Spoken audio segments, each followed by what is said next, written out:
प्रधानमंत्री नरेंद्र मोदी ने एनडीए के उपराष्ट्रपति पद के उम्मीदवार सीपी राधाकृष्णन का किया स्वागत। बी सुदर्शन रेड्डी होंगे विपक्ष के उम्मीदवार। 9 सितंबर को होगा चुनाव। अब संथाली भाषा में भी होगा संसद की कार्यवाही का भाषांतरण। 8वीं अनुसूची की सभी 22 भाषाओं को किया गया शामिल। लोकसभा अध्यक्ष ओम बिरला ने बताया ऐतिहासिक क्षण। चंपाई सोरेन ने नगड़ी में रिम्स 2 की जमीन अधिग्रहण पर उठाए सवाल। कहा 24 अगस्त को वहां हल चलाएंगे। सूर्य हांसदा एनकाउंटर की सीबीआई जांच की मांग। और शराब घोटाला मामले में निलंबित आईएएस विनय चौबे को मिली जमानत। भाजपा का सरकार पर निशाना। बाबूलाल बोले एसीबी ने जानबूझकर चार्जशीट में देरी की।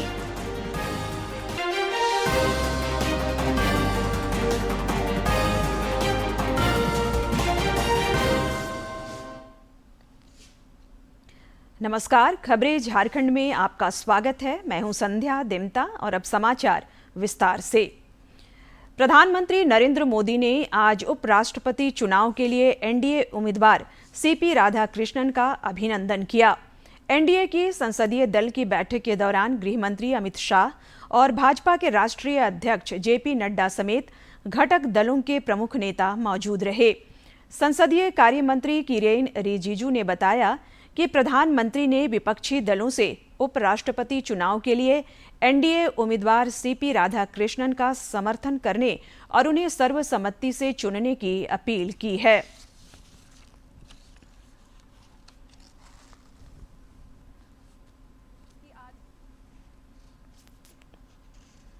नरेंद्र मोदी, गृह मंत्री अमित शाह, रक्षा मंत्री राजनाथ सिंह और बीजेपी के राष्ट्रीय अध्यक्ष जेपी नड्डा सहित एनडीए घटक दलों के प्रमुख नेता मौजूद रहे। बैठक में एनडीए के उपराष्ट्रपति पद के उम्मीदवार सीपी राधाकृष्णन का सभी से परिचय कराया गया।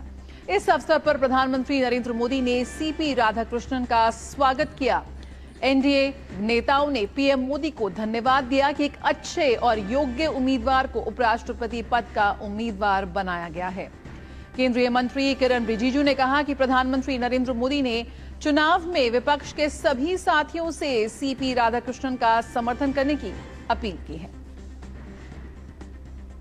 तो संसद आदरणीय प्रधानमंत्री जी के मौजूदगी में उपराष्ट्रपति चुनाव में एनडीए के प्रत्याशी आदरणीय सीपी राधाकृष्णन जी का परिचय हुआ। एनडीए पार्टी के जितने भी फ्लोर लीडर्स हैं, एनडीए के मेंबर्स ऑफ पार्लियामेंट हैं, सब ने गर्मजोशी के साथ आदरणीय सीपी राधाकृष्णन जी का स्वागत किया। आदरणीय प्रधानमंत्री नरेंद्र मोदी जी ने अपील किया है कि उपराष्ट्रपति जी के इस चुनाव में जो उम्मीदवार एनडीए ने तय किया है उनको पूरे पार्टी मिलकर के, सब पार्टी के दल, सब एमपीज एक साथ आकर के सर्वसम्मति से समर्थन करें। एनडीए के बाद उपराष्ट्रपति चुनाव के लिए इंडी गठबंधन ने भी आज अपने उम्मीदवार की घोषणा कर दी। विपक्ष ने सुप्रीम कोर्ट के पूर्व न्यायाधीश बी सुदर्शन रेड्डी को अपना उम्मीदवार बनाया है। सुदर्शन रेड्डी का मुकाबला एनडीए उम्मीदवार सीपी राधाकृष्णन से होगा। घटक दलों के साथ बैठक के बाद कांग्रेस के राष्ट्रीय अध्यक्ष मल्लिकार्जुन खड़गे ने श्री रेड्डी के नाम की घोषणा की। आगामी 9 सितंबर को उपराष्ट्रपति पद का चुनाव होगा। ये बात इंडी गठबंधन के सहयोगियों की तरफ से संकेत मिल गए थे। उम्मीदवार के नाम का पता चल गया है। एनडीए के उम्मीदवार का पहले ही ऐलान हो चुका है। आज उनका स्वागत हुआ एनडीए की संसदीय दल की बैठक में। एनडीए से इतर वाईएसआर कांग्रेस ने समर्थन दिया है। नवीन पटनायक की पार्टी से बात चल रही है। इंडी गठबंधन से इतर जो दल हैं उनसे भी बातचीत चल रही है। संकेत ये है कि कुछ और दलों का समर्थन मिल जाएगा। सभी पार्टी मिलके एक कॉमन कैंडिडेट को इस वाइस प्रेसिडेंट इलेक्शन में खड़ा करने का निर्णय लिया है और वो निर्णय यूनानिमसली हमने किया है। मुझे खुशी होती है कि सभी अपोजिशन पार्टी एक होकर एक नाम पे अगर मिल के लड़ने के लिए तैयार है तो ये बहुत बड़ा अचीवमेंट डेमोक्रेसी का और लोकतंत्र का है। क्योंकि जब कभी भी लोकतंत्र और संविधान खतरे में होता है तो अपोजिशन के लोग एक होकर अन्याय के खिलाफ लड़ते हैं। तो इसीलिए हमने ये तय कर दिया है कि इस इलेक्शन में एक अच्छे उम्मीदवार को, एक अच्छे कानूनदा आदमी को और एक अच्छे स्वभाव के जो उम्मीदवार है उसको हम खड़ा करने जा रहे हैं। अब सांथाली भाषा में भी सदन की कार्यवाही का भाषांतरण होगा। लोकसभा अध्यक्ष ओम बिरला ने सदन में कहा कि आज का दिन भारतीय लोकतंत्र के इतिहास में ऐतिहासिक और गौरवपूर्ण है। संविधान की 8वीं अनुसूची में उल्लिखित सभी 22 भाषाओं में भाषांतरण की सुविधा अब सदन में उपलब्ध है। यह केवल एक तकनीकी उपलब्धि नहीं, बल्कि भारत की अद्भुत भाषाई विविधता और सांस्कृतिक एकता का उत्सव है।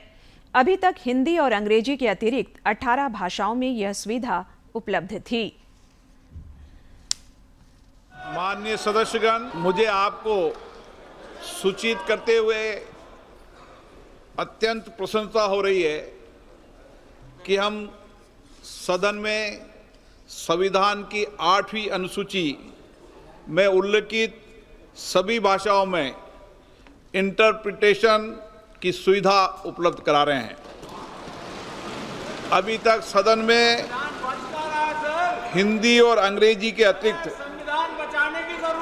18 भाषाओं अर्थात असमिया, बंगाली, बोडो, डोगरी, गुजराती, कन्नड़, मैथिली, मलयालम, मणिपुरी, मराठी, नेपाली, उड़िया, पंजाबी, संस्कृत, सिंधी, तमिल, तेलुगु और उर्दू भाषाओं में सुविधा प्रदान की जा रही थी। अब इसमें कश्मीरी, कोंकणी और संताली भाषाओं को भी शामिल कर लिए जाने से हम संविधान में उल्लिखित सभी भाषाओं में इंटरप्रिटेशन की सुविधा उपलब्ध करा रहे हैं। प्रधानमंत्री नरेंद्र मोदी की अध्यक्षता में आज केंद्रीय कैबिनेट की बैठक में कई महत्वपूर्ण निर्णय लिए गए। सूचना एवं प्रसारण मंत्री अश्विनी वैष्णव ने कैबिनेट निर्णयों की जानकारी देते हुए बताया कि ओडिशा में 8,000 करोड़ रुपए की लागत से बनने वाले 110 किलोमीटर लंबे भुवनेश्वर बाईपास को मंजूरी दी गई है। इससे कटक और भुवनेश्वर में सड़क जाम से लोगों को मुक्ति मिलेगी। एक अन्य निर्णय में कैबिनेट ने राजस्थान के कोटा बूंदी में 1500 करोड़ रुपए से अधिक की लागत से बनने वाली ग्रीन फील्ड हवाई अड्डे के विकास को भी मंजूरी प्रदान की। कटक और भुवनेश्वर का एक 6 lane access controlled ring road बनेगी 8,307 करोड़ रुपए की। बहुत ही मॉडर्न हाईवे एक्सप्रेस वे की तरह का ये बनेगा, एक्सेस कंट्रोल्ड होगा फुली। टोटल 9,814 करोड़ रुपए के ये प्रोजेक्ट्स आज सैंक्शन हुए हैं। कोटा जैसा आप सब जानते हो इंडस्ट्रियल हब भी है, एजुकेशन हब भी है और देश भर से छात्र, एजुकेशन से रिलेटेड जितने भी लोग हैं वो सब के सब कोटा लगातार जाते हैं, चाहे ट्रेन से हो चाहे फ्लाइट से हो। तो कोटा के लिए डिमांड लंबे समय से एक अच्छे बड़े मॉडर्न एयरपोर्ट की डिमांड रही है और बूंदी और कोटा एक तरीके से करीब करीब आज एक पूरा इकोसिस्टम वहाँ पे बन गया है। एग्जिस्टिंग एयरपोर्ट बहुत छोटा सा है, पुराना है, उसको मॉडर्नाइजेशन किया गया है और अब एक ग्रीनफील्ड एयरपोर्ट, नया एयरपोर्ट बनेगा, कोटा बूंदी एयरपोर्ट। पूर्व मुख्यमंत्री और भाजपा नेता चंपाई सोरेन ने रांची में प्रेस वार्ता कर रिम्स 2 के मुद्दे पर सरकार को फिर निशाना साधा है। उन्होंने जमीन अधिग्रहण को अनुचित बताते हुए कहा कि वे आगामी 24 अगस्त को प्रस्तावित भूमि पर हल चलाएंगे। उन्होंने सूर्य हांसदा इनकाउंटर पर भी सवाल उठाते हुए सीबीआई जांच की मांग की। इधर पलामू में पूर्व सीएम अर्जुन मुंडा ने पत्रकारों से बातचीत के क्रम में एनकाउंटर को साजिश बताते हुए दोषियों को दंडित करने की मांग की। रांची के नगड़ी में प्रस्तावित रिम्स 2 निर्माण को लेकर सियासी मंच पर घमासान तेज होता जा रहा है। पूर्व मुख्यमंत्री और भाजपा नेता चंपाई सोरेन ने रांची में प्रेस वार्ता कर कहा कि पिछले साल किसानों ने वहां खेती की थी, लेकिन इस वर्ष उन्हें जाने से रोक दिया गया है। श्री सोरेन ने जानना चाहा कि जिन किसानों ने इस बार खेती नहीं की, उनका हर्जाना कौन देगा। उन्होंने जमीन अधिग्रहण से संबंधित आंकड़ों को सार्वजनिक करने की मांग की। हमने वहाँ एक एक आदमी से भी जानने का प्रयास किया, कभी अधिग्रहण हुआ है, कभी नोटिस आप लोग को मिला है। एक आदमी भी एक नोटिस तक नहीं। उस जमीन की हम देखने गया तो हम देखा यहाँ तो खरीद बिक्री भी हुआ है। जब कहीं भी प्लानिंग एरिया रहता है तो वो खरीद बिक्री बंद रहा है। खरीद बिक्री भी है, वो डीड भी हम मंगाने का प्रयास किया है। ये क्या विडम्बना है नगरी के जनता का साथ, क्या गुनाह किया है? कुछ तो सार्वजनिक भी करो। पूर्व सीएम ने इतिहास में हुए जल जंगल जमीन की लड़ाई का जिक्र करते हुए बताया कि देशोम गुरु ने भी जल जंगल जमीन की लड़ाई लड़ी थी। श्री सोरेन ने आदिवासी अस्मिता पर बल देते हुए कहा कि वे खुद भी वंचित वर्गों के अधिकारों के लिए संघर्ष करते रहे हैं। उन्होंने कहा कि वे रिम्स 2 का विरोध नहीं कर रहे, बल्कि किसानों के अधिकारों की रक्षा के लिए संवेदनशील हैं। उन्होंने पूछा कि क्या आदिवासियों के हक की आवाज उठाना राजनीति है। फिर भी जमीन बचा हुआ है। हम कोई रिम्स 2 का हम विरोध नहीं कर रहे हैं। रिम्स 2 बने, बहुत बढ़िया बने। इस जीवन में इस शरीर अपना लाश अंतिम तुम जाने के लिए आपका हॉस्पिटल साथी रहता है, उसमें कोई दूसरा साथी नहीं रहता। हॉस्पिटल डॉक्टर आपको अंतिम तक पहुंचता है। यहाँ तो इस तरह से हो गया है। आदिवासियों के साथ क्या गलती हुआ है क्या? पूर्व मुख्यमंत्री ने सूर्य हांसदा एनकाउंटर पर भी कई सवाल उठाए और मामले की सीबीआई जांच की मांग की।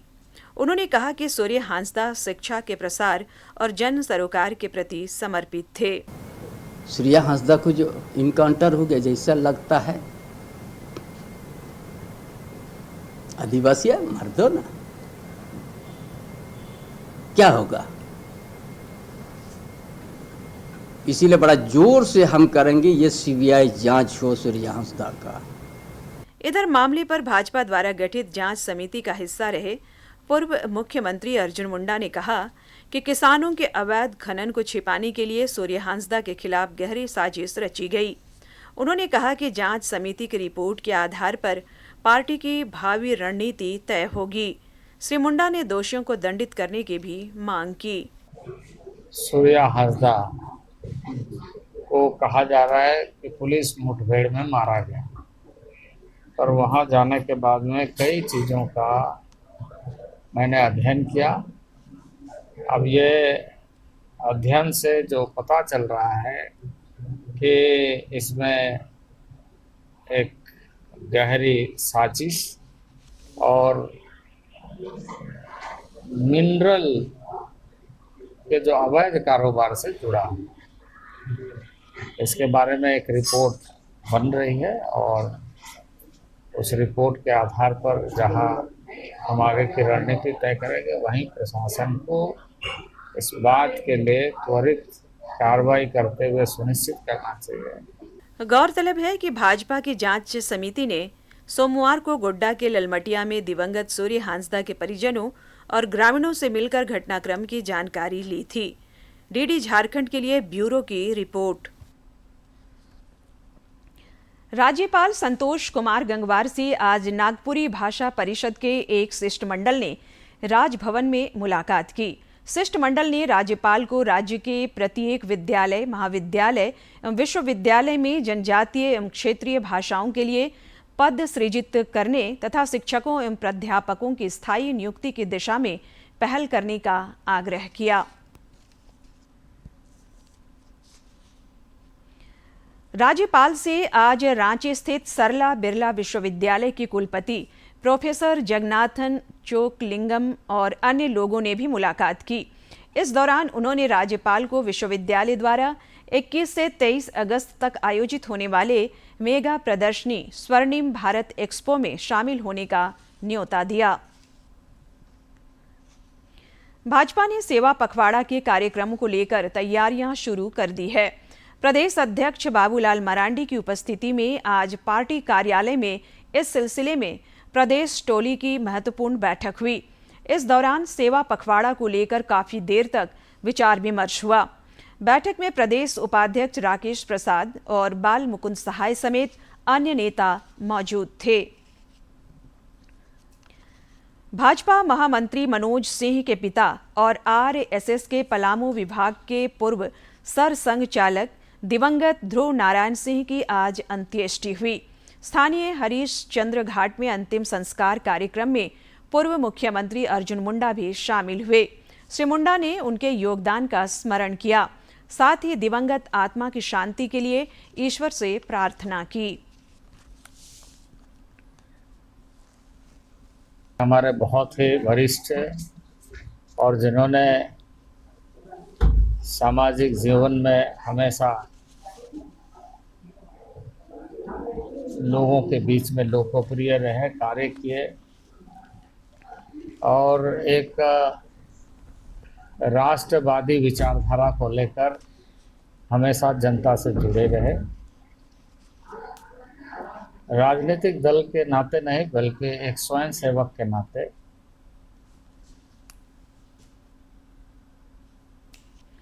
पलामू में पुलिस ने विदेशी हथियार के साथ राहुल सिंह गिरोह के 4 कुख्यात अपराधियों को गिरफ्तार किया है। एएसपी राकेश सिंह ने बताया कि ये लोग दहशत फैलाने के लिए नेशनल हाईवे 4 लेन सड़क निर्माण साइट पर फायरिंग करने की फिराक में थे। इन अपराधियों ने पहले भी 4 जुलाई को सिंगरा में सड़क निर्माण साइट और चैनपुर के करसो क्रशर प्लांट में फायरिंग की थी। गिरफ्तार अपराधियों के पास से पुलिस ने ऑस्ट्रिया निर्मित ग्लॉक पिस्टल, एक देसी पिस्टल, कारतूस, 3 चोरी की बाइक, रंगदारी से वसूला गया 22,000 रुपया और 4 मोबाइल फोन बरामद किए हैं।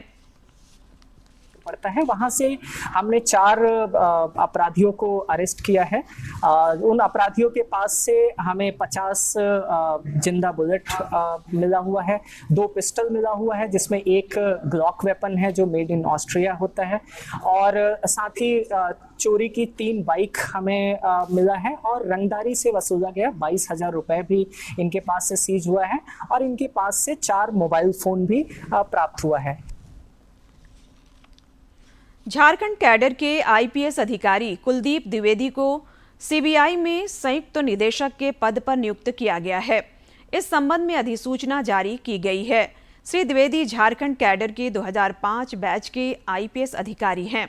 इससे पहले वे सीबीआई में डीआईजी के पद पर कार्यरत थे।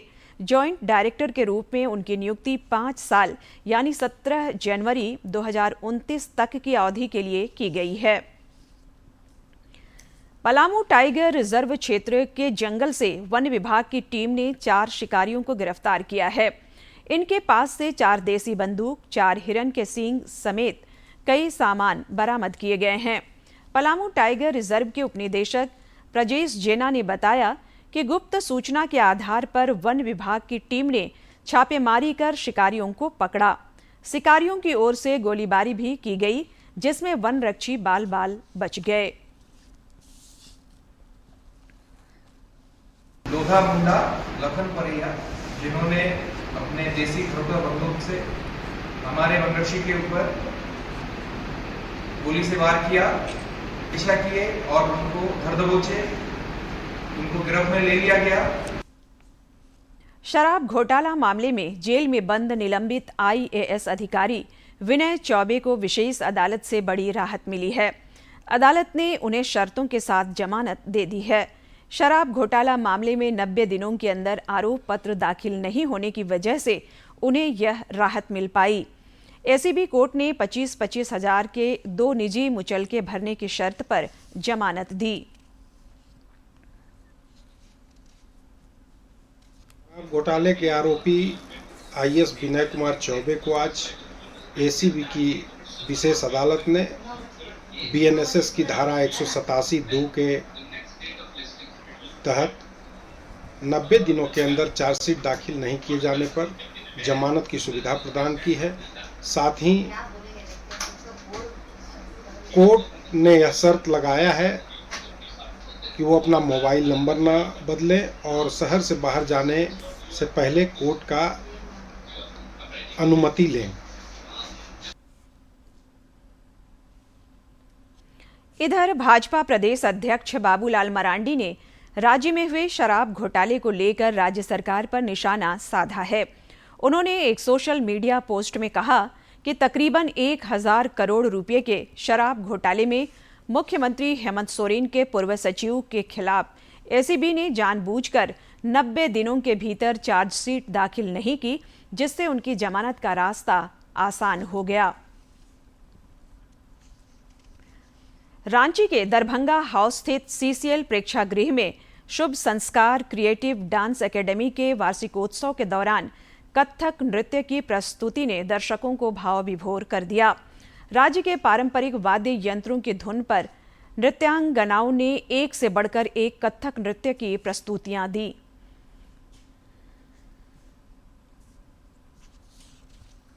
कला के क्षेत्र में काम कर रहे रांची के शुभ संस्कार क्रिएटिव डांस एकेडमी के 17वें वार्षिकोत्सव शिव शक्ति का आयोजन राजधानी रांची के दरभंगा हाउस स्थित सीसीएल प्रेक्षागृह में हुआ। इस दौरान शालीना चतुर्वेदी के नेतृत्व में कथक नृत्यांगनाओं ने एक से बढ़कर एक प्रस्तुतियां दी और दर्शकों का मन मोहा।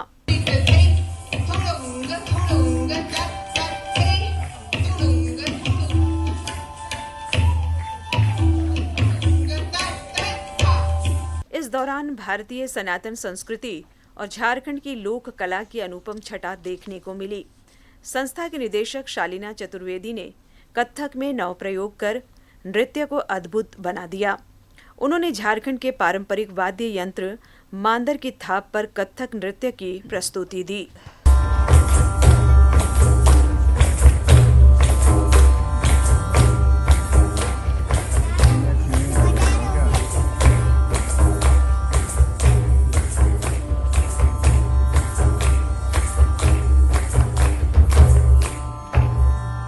इस दौरान एक ओर जहां कथक नृत्यांगनाओं ने समूह नृत्य की प्रस्तुति से सभी को भाव विभोर किया, वहीं दूसरी ओर घुंघरू, बांसुरी और तबला के धुन के संगत पर हुई प्रस्तुति ने कथक नृत्य की अलग शैली से अवगत कराया। इस दौरान राज्य की प्रसिद्ध बांसुरी वादिका शुभी तन्वी की बांसुरी की मीठी धुन ने लोगों को अपनी ओर आकर्षित किया।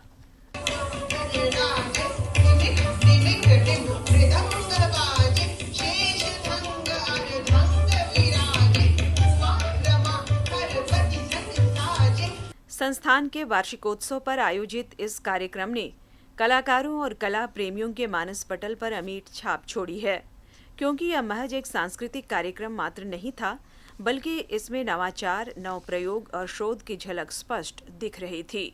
डीडी न्यूज के लिए ब्यूरो की रिपोर्ट। राज्य में दुर्गोत्सव की तैयारी शुरू हो गई है। जमशेदपुर स्थित एग्रीको दुर्गा पूजा कमेटी द्वारा इस बार पंडाल और प्रतिमा एल्युमिनियम शीट से बनाई जाएगी। एग्रीको क्लब हाउस मैदान में पूजा पंडाल निर्माण को लेकर आज भूमि पूजन हुआ। आयोजकों ने बताया कि पंडाल 12.5 लाख रुपये, जबकि प्रतिमा 1,80,000 रुपये की लागत से नई चमचमाती एल्युमिनियम शीट से पश्चिम बंगाल के कोंटाई से आए हुए कारीगरों द्वारा बनाई जाएगी।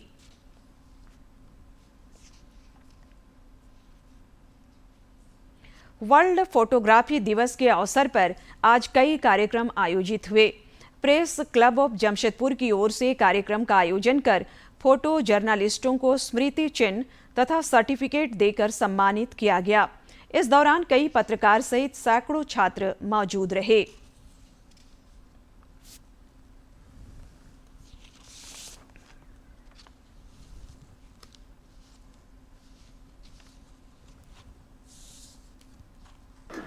प्रेस क्लब ऑफ जमशेदपुर की तरफ से मैं वर्ल्ड फोटोग्राफी डे पर सभी फोटोग्राफर को बधाई देना चाहता हूं कि आज उनका दिन है। भागम दौड़ की ज़िंदगी में उनके सामने कई तरह की चुनौतियां आती हैं। घर परिवार के अलावा हर दिन उन्हें एक नई फ़ोटो देने की वो प्रयास करते हैं, कोशिश रहती है उनकी। और हम लोगों ने इस बार लॉन्ग टाइम सर्विस अवार्ड के रूप में कुछ फोटोग्राफर को सम्मानित करने का प्रयास किया है। वर्ल्ड फोटोग्राफी डे के उपलक्ष्य में प्रेस क्लब जमशेदपुर की ओर से पहली बार हमारे जो प्रेस फोटोग्राफर हैं जो लगातार अपने काम में व्यस्त रहते हैं उनको सम्मानित करने के लिए और उनको पुरस्कृत करने के लिए आज यह कार्यक्रम का आयोजन किया गया था। आज हमने जहां एक और 9 लॉन्ग लाइफ अचीवमेंट अवार्ड अपने प्रेस फोटोग्राफर को दिया, वहीं एक। अंत में मुख्य समाचार एक बार फिर।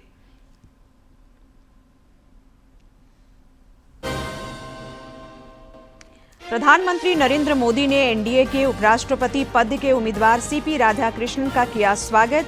बी सुदर्शन रेड्डी होंगे विपक्ष के उम्मीदवार। 9 सितंबर को होगा चुनाव। अब संथाली भाषा में भी होगा संसद की कार्यवाही का भाषांतरण। 8वीं अनुसूची की सभी 22 भाषाओं को किया गया शामिल। लोकसभा अध्यक्ष ओम बिरला ने बताया ऐतिहासिक क्षण। चंपाई सोरेन ने नगरी में रिम्स 2 की जमीन अधिग्रहण पर उठाए सवाल। कहा 24 अगस्त को वहां हल चलाएंगे। सूर्य हांसदा एनकाउंटर की सीबीआई जांच की मांग। और शराब घोटाला मामले में निलंबित आईएएस विनय चौबे को मिली जमानत। भाजपा का सरकार पर निशाना। बाबूलाल बोले एसीबी ने जानबूझकर चार्जशीट में देरी की।